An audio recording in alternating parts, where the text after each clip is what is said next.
Hey there, so this video is an opportunity for me to walk you guys through an on-call case that I did a few weeks ago. I sadly didn't really film anything in the actual moment of me going into the hospital, seeing this patient and doing the scope because I was too busy at the time. So my retelling of the story will have to do, unfortunately. But I think it's an interesting story even after the fact. I was actually sitting in this very chair when I got the page. It was the ICU team telling me that one of the patients on our liver team, who was in the ICU, was coughing up blood. My first question was, are you sure it's coughing up blood and not vomiting up blood? It might seem like a trivial distinction, but it actually makes a huge difference. You have two tubes that leave your mouth and go down your neck. You have the air pipe, or the larynx, that goes down into the lungs, and then you have the food pipe, or the esophagus, that brings food down into your stomach. You can get bleeding in your lungs or bleeding in your stomach, and if enough bleeding happens, both of those can result in blood coming up and ending up in your mouth, either from coughing from the lungs or vomiting from the stomach. If you're coughing up blood, then you need a lung doctor to do what's called a bronchoscopy and look down into your lungs with a scope. But if you're vomiting up blood, you need a GI doctor, like me, to look down with a scope into your stomach, into the other pipe that's in your neck. So back to the call, the ICU doctor confirmed that the patient was coughing up blood, and he noted that the patient's oxygen levels were dropping. Both of these facts support that it's the lungs that are probably the source of bleeding. So the lung doctor said he was going to do a scope to look down into the patient's airway and lungs, and he would get back to me, which I was okay with. That meant there was nothing for me to do urgently overnight, and I could just keep working at my desk. The patient's oxygen level actually dropped so low that they had to put him on a breathing machine. Often when people go on a breathing machine, we also put a tube down from their mouth into their stomach that allows us to give them pills since they can't swallow anymore while being on the breathing machine. That tube into your stomach also lets us suction up the gastric fluid to see what the fluid is like to see if there's blood in it, for example. They did that for this patient right after they put in the tube, and they found that there was no blood in the stomach. From my perspective, that's very comforting, again suggesting that there's no bleeding in the stomach, the blood's probably coming from the lungs. However, about 20 minutes later, I get a call back from the ICU doctor.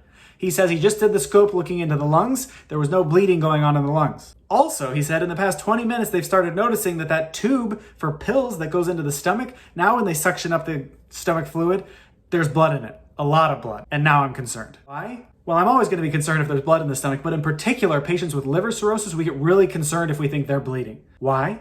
We're worried about something called a variceal bleed. Patients with liver cirrhosis can get swollen blood vessels in their food pipe called varices. These are enlarged blood vessels, and they develop because of the increased pressure in your liver from the liver scarring from the liver cirrhosis. That pressure makes it really hard for blood to get through the liver, so the blood starts to back up and look for other places to go. One of those places is these blood vessels in the food pipe. They start to swell up because they really don't have anywhere to go. Everything's getting backed up from the scarring and the built-up pressure in the liver. These blood vessels in your food pipe can get so large that they actually burst, and they cause a huge amount of bleeding, and they can make someone die really quickly. So it's a huge emergency. That's why I went immediately into the hospital after I found out this new information. So when I got to the hospital, unfortunately the patient was not doing very well. Without being too graphic, there was a lot of blood in his mouth, coming out of his nose, on his bed.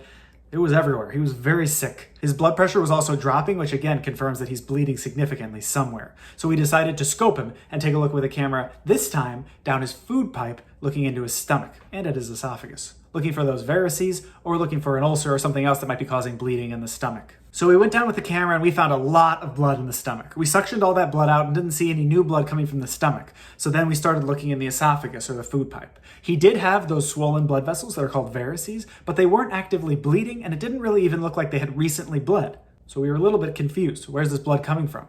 As we came up higher still, we noticed there was more red blood coming down his food pipe, even higher than these abnormal blood vessels. So where's this blood coming from? We realized that most likely this blood was coming from even higher up in his head, from his nose. We were thinking this might be actually from a nosebleed. Now that might seem crazy, but patients with liver cirrhosis have a lot of trouble clotting their blood. That's because the liver makes the proteins that help you clot your blood, and if you have liver cirrhosis, your liver is not working the way that it should. So even a simple nosebleed might not stop on its own if it's significant enough and if your liver disease is severe enough, which was unfortunately the case for this patient. So our new theory was that the blood was originally coming from the nose and then dripping down the back of his throat and going both into his air pipe and into his food pipe and his stomach. So we called the ENT doctors, the ear, nose, and throat doctors. And they did another scope with a camera that this time went up into his nose, looking for any signs of bleeding. And they found bleeding blood vessels in his nose, and they were able to treat those and stop the bleeding. The next morning, he was doing okay with no further drop in blood pressure and no further drop in blood or visible bleeding coming up from his mouth or his nose. So that's the story of a nosebleed that almost killed a patient and resulted in him getting 3 different scopes into the lungs, into the stomach,